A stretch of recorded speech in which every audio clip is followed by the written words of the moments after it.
This week we're focusing on Yusen, China, where we saw some great shots and some fairly unusual shots in the World Open. But as usual, we're looking for the best shot. So to find it, we're going to be recreating everything as accurately as possible and then playing it in the fewest possible attempts.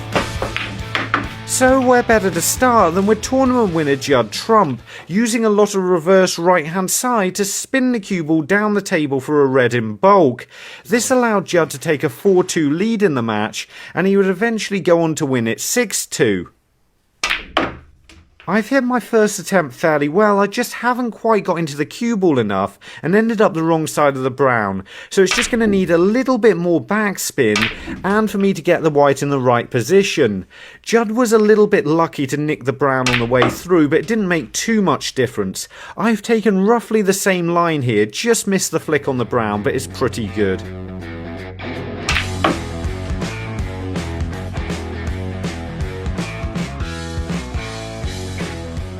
Well, that's a good start, but it means we're now onto this Neil Robertson shot, where he's trying to level the match up 4-all in his semi-final match against Ding Junhui, and this pack split definitely helps, as he ends up winning the frame. However, he doesn't win the match in the end. Ding ended up taking it in a deciding frame in a match that was mired by crowd noise and interference. I'm struggling to even pot the blue here and it keeps jumping out the pocket, so I've got to get the speed right and play the split. I finally got it and it's come off really well, to be fair.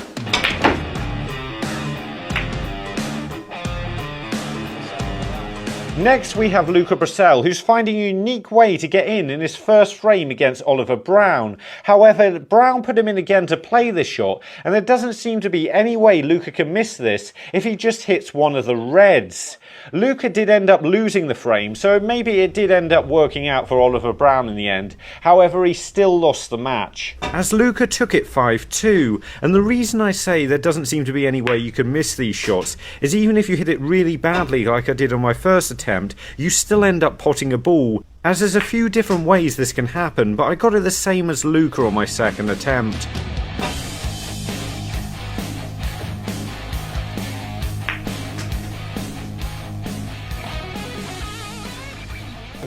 On to the blue from Judd Trump in the final. Judd had pretty much won the match at this stage. He definitely won the frame, but this is still a brilliant cannon around 2 cushions to knock the pink out perfectly. This is going to require a lot of cue power and a very accurate shot. As to start off with, I have to pot the blue, and that's a lot harder than it sounds, especially with the amount of speed I need to play the shot at.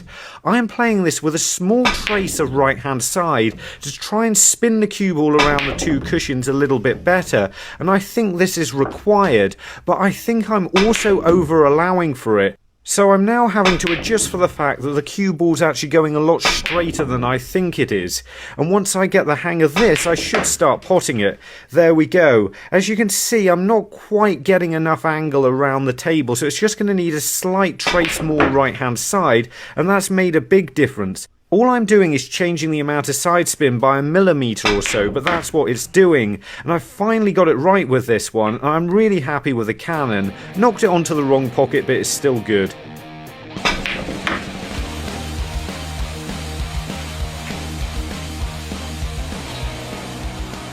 Ronnie has awkward cueing past the pink here, but despite this he still manages to knock in this long red and make the clearance against Hossein Vafai to make it 3 frames all in their 4th round match. Ronnie narrowly lost this back and forth encounter 6-5 in the deciding frame, but this is still a good pot, so I was happy to get it on my first attempt even if I did miss the cannon on the blue.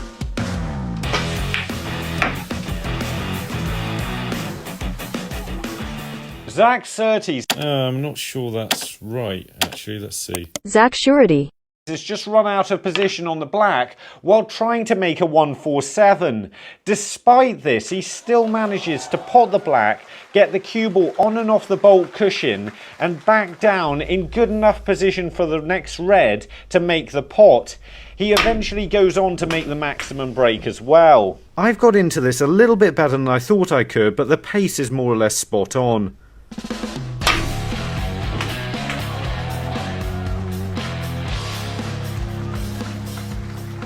Making use of this narrow gap, Lu Hongyu pots the red cleanly through it and gets the cue ball back down the table in position on a colour. However, he didn't end up going on to win this frame or even the match and lost 5-2 to Ding Junhui. I wasn't expecting this one to be too difficult, but after my first couple of attempts, I was even struggling to get the red between the red and the black, which I didn't think was going to be too much of a challenge, because they're quite tight but not massively so. However, I'm picking up the angle and I'm starting to get a little bit closer now, so if I can just get this right, and I have, I might be able to get on the brown. I can on the blue though.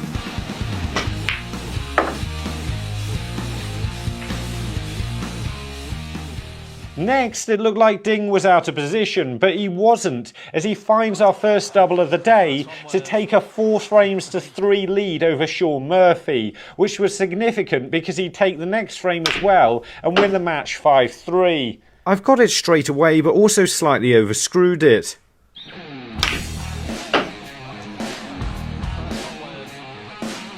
And against that, we got Kyron Wilson. Judd thinks he's found a safe place for the cue ball here, but Kyron counters with a well-played double that gives him good position for the brown. However, he doesn't end up going on to win this frame or the match in the end.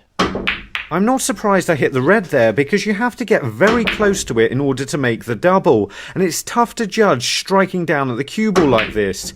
So which of these is the cheekiest double? Cue the music. Ding shot one in the frame and both of these shots look good, so they're going to receive 4 chilies each. However, I think Kyron's shots just looks a bit better, so he's this week's winner.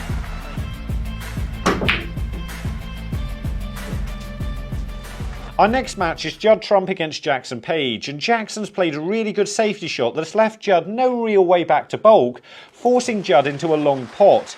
Not only does Judd manage to get this, he surprisingly plays the red above the black, which is a strange choice. Mainly because if he missed it, it was very unlikely that the cue ball would run safe, so he just must have been really confident that he would snick this in. And as I've got it as well, we can quickly move on from it.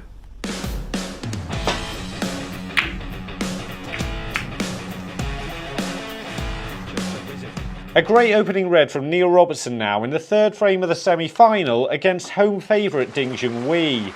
Neil would end up winning this frame and taking the next one as well with a sizable break, so this is a pretty significant shot.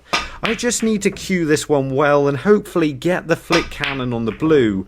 Now I have to point out that I've already done this once, got it after 3 attempts, but unfortunately forgot to start recording, so I've had to try again and got it in 4.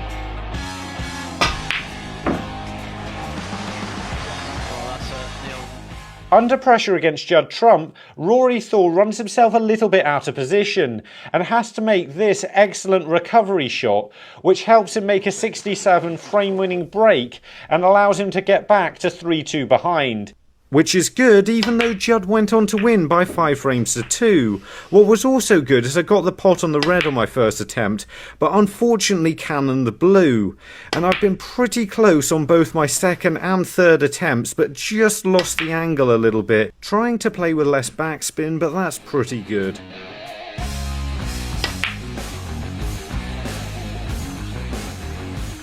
Back to the Judd Trump Jackson Page match now, as Judd needs snookers but gets Jackson in a really nasty one. Not only putting him behind the green here, actually putting him behind the jaw of the corner pocket. So Jackson decides to play the swerve, and he plays this really accurately. Not only does he hit the yellow, he hits it off the baulk cushion so he can avoid the brown. This was a tough shot. Slightly easier for me because I'm playing on a thicker cloth, but still good to get it right away.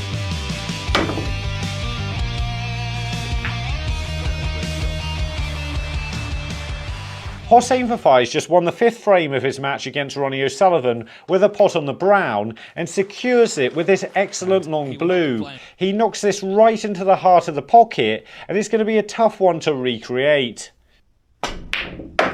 But saying that, it's gone pretty well.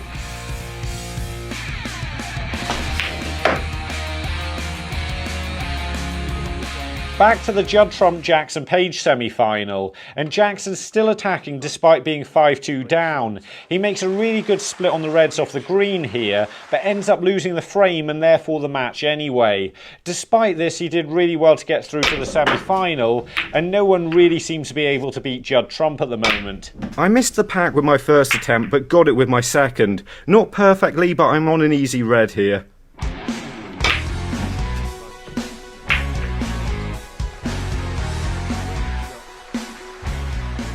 Another Judd-Trump shot now, and despite being nearly straight on the yellow, he manages to screw the cue ball around 4 cushions, ending up on the red on the top cushion. I'm not sure I'm going to have the cue power or the sheer speed of the table to be able to play this, but let's give it a go. All I could do is play it with backspin on right hand side. I haven't got into this one as well as I possibly could, but I've got a lot of spin on the cue ball, and that's got me nicely on the red.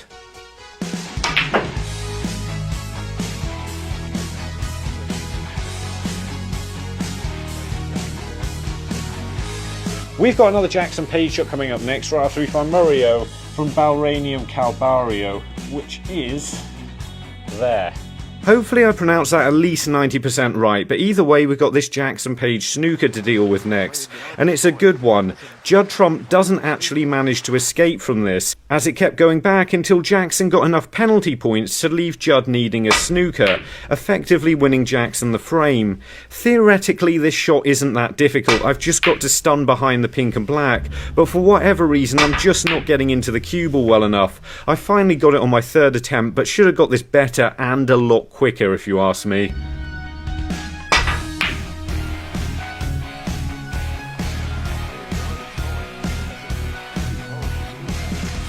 We need to break out the magic cue ball now because Luca Bracel pots this excellent long red to secure the frame, but after that pots this black and screws the cue ball back onto a red that's in the middle of the table, and I'm really going to have to hit this well even with the magic cue ball. The big difficulty is actually screwing back straight enough, and I got away with this one a little bit because I hit the side cushion, so that's okay.